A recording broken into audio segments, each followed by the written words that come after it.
안녕하세요, 프라우딘입니다.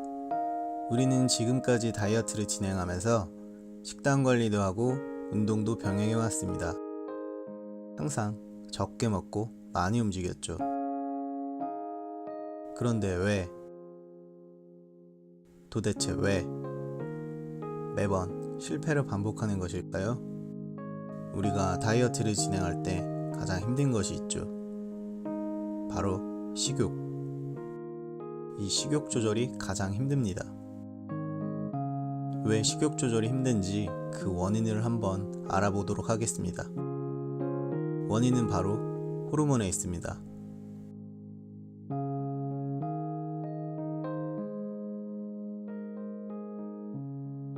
식욕의 원리를 파악하려면 혈당과 인슐린에 대한 이해가 필요합니다.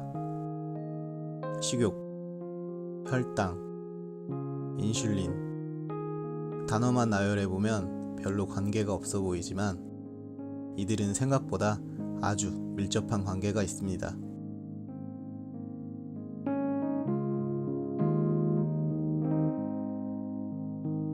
혈당을 조절하는 대표적인 호르몬에는 인슐린과 글루카곤이 있습니다. 인슐린은 글루카곤과 서로 기량작용을 한다고 보면 되는데요. 서로 오르락내리락 하면서 균형을 맞추는 것이죠.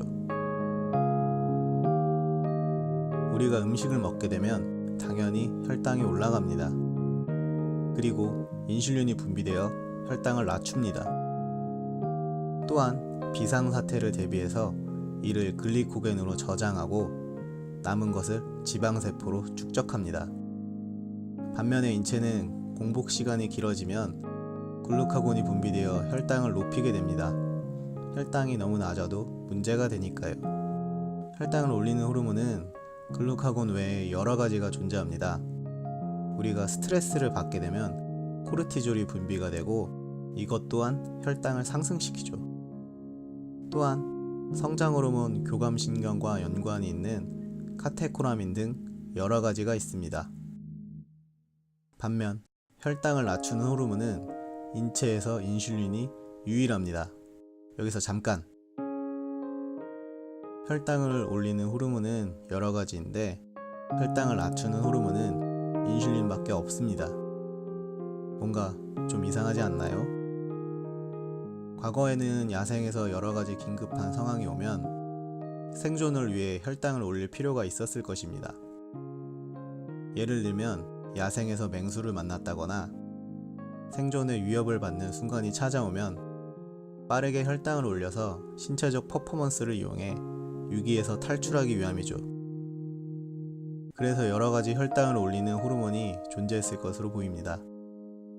앞서 말했듯이 혈당을 높이는 호르몬은 여러 가지가 있는 반면 혈당을 낮추는 호르몬은 인슐린 뿐입니다.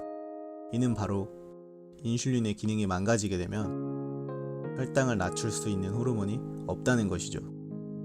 우리가 인슐린을 더욱 소중하게 다뤄야 하는 이유입니다. 저탄수화물 고지방 식이요법을 지지하는 분들이 그토록 인슐린을 강조하는 이유는 인슐린이 인체에서 그만큼 중요하기 때문입니다.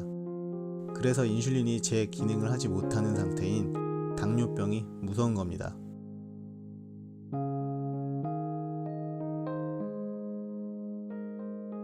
인슐린과 글루카곤이 혈당을 조절한다면 렙틴과 그렐린은 식욕을 조절하는 호르몬입니다. 렙틴은 식욕을 억제하고 그렐린은 식욕을 촉진합니다. 이 렙틴과 그렐린도 서로 기량작용을 하게 되는데요. 혈당이 떨어지게 되면 글루카곤이 분비되어 혈당을 높이지만 이 글루카곤의 양은 한정적입니다. 이때 그렐린이 작동합니다. 그렐린의 분비가 늘어나면 뇌에 신호를 보내서 식욕을 느끼게 되는 것이죠. 우리가 허기를 느끼면 식사를 하게 되고 식사를 하면 혈당이 높아지죠. 그럼 다시 인슐린이 분비되어 혈당을 낮춥니다. 그리고 적당한 식사를 마치게 되면 렙틴이 분비되기 시작합니다. 분비된 렙틴 역시 뇌에 신호를 보내서 이번에는 배부름을 느끼게 되는 것이죠. 이러한 상황이 계속해서 반복되는 것입니다. 하지만 인슐린과 렙틴의 저항성이 생겨서 기능을 제대로 사용하지 못하면 비만과 질병으로 이어지게 됩니다. 그러므로 우리는 인슐린과 글루카곤, 렙틴과 그렐린의 분비량을 적절하게 조절해야 하는 지혜가 필요합니다.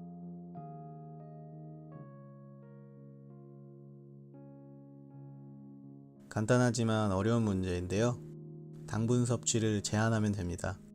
당분은 인체의 많은 호르몬에 문제를 일으키는 원인이기 때문에 되도록이면 섭취하지 않는 것이 바람직합니다. 비만은 당분으로부터 시작됩니다. 감사합니다.